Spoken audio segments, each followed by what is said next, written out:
Welcome to the Business Finance Bulletin, episode 294.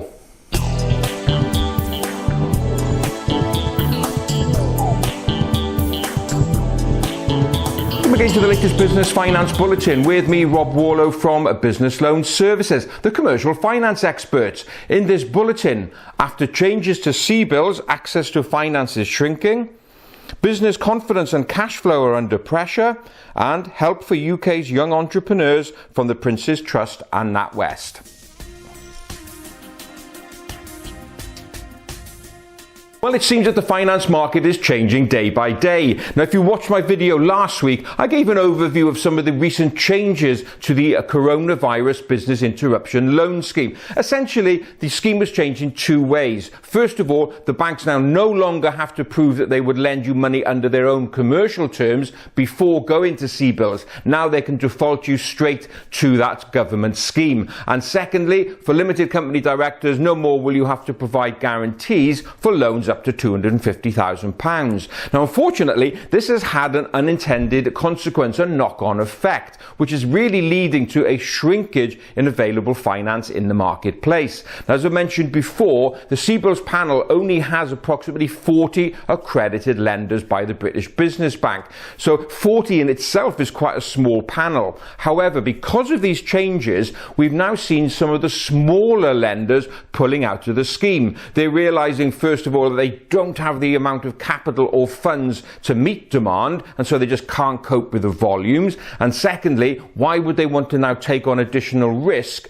if directors of companies are now no longer liable for up to £250,000? So we're seeing the smaller players pull away. So already that panel is shrinking. Next, if you take a look at the panel, some of them are still regional players and quite small, but also specialize in particular types of finance. So you've got asset finance providers on there who can give you money under the scheme. Well, the problem there, of course, is who's investing? Who is actually investing in new equipment at the moment? So that takes those out. You've got some invoice discounters. That's great in theory, but again, you've got to be doing sales to raise an invoice in order to discount. So that shrinks the panel even further.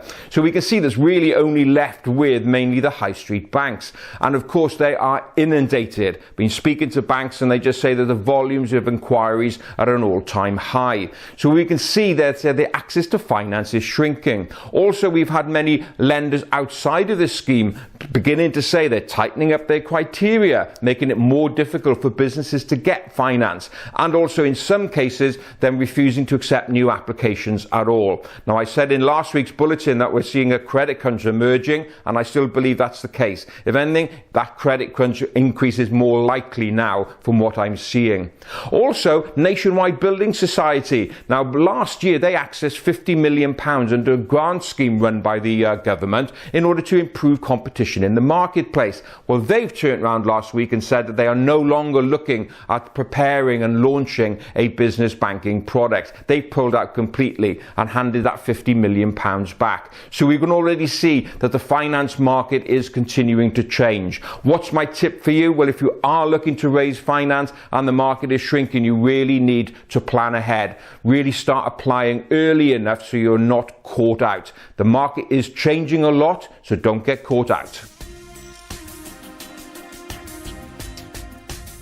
As we get deeper into the coronavirus crisis, the impact on UK businesses is becoming a lot clearer. The British Chamber of Commerce have released the first in a regular series of reports, the Coronavirus Business Impact Tracker. They'll be speaking to business owners on a regular basis to see how they are coping in the current crisis and how the government support is helping them. The first report highlights, first of all, perhaps not unsurprisingly, that the majority of those who responded to the survey said that they are seeing a reduction in sales, both UK-based and also overseas. Now, perhaps also not surprisingly, the biggest impact is coming in terms of cash flow. So, for example, 18% of business owners say they only have sufficient cash reserves to go for 1 month. 44% of businesses say they have cash reserves which will cover them for up to 3 months. It's only 6% of businesses which say they have sufficient cash reserves to cover 12 months of trading. So we can see many businesses are literally on a knife edge. Business confidence generally is also going down. Lloyds Bank, via their monthly barometer report, has said that business confidence has plummeted to new lows. So we can see many businesses are beginning to struggle. Also, the Small Business Commissioner has written to the larger UK businesses, asking them to make sure that they can honour their commitments on time and pay small businesses invoices quickly to keep the wheels of the economy turning over. So we can see confidence levels are really taking a hit. So we can only tell over the next couple of months how this is all going to play out. We know the coronavirus crisis has negatively impacted the vast majority of businesses in the UK. Now, if you're a mature business, as I mentioned in the last segment, the chances are that you've got some reserves to fall back on. But what about the younger entrepreneurs, the ones who are only just starting out on their entrepreneurial journey? Chances are they really don't have any reserves or capital to tap into. Well, help is now at hand. The Prince's Trust and NatWest have put together a grant fund to help these young entrepreneurs. The Prince's Trust and NatWest Entrepreneurs Relief Fund is designed to help entrepreneurs aged 18 to 30. The grant, with total pot is up to £5 million, is there to help those people who have been in business for less than 4 years in that age bracket. You can apply for a grant to help you continue running your business, to buy equipment, to settle invoices on your creditors, or to launch new products. So the scheme really is designed to help those young entrepreneurs make sure that they survive this crisis. So if you are in that age bracket and you've been in business up to 4 years and you want to know more, just go along to the Prince's Trust website,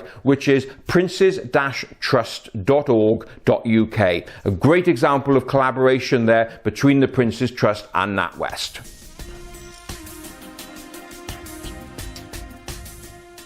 Well, that's it for another Bulletin. As ever, I hope you enjoyed watching it, and if you did, please don't forget to give it a like and a share. As always, have a safe and profitable week, and look forward to being with you next time.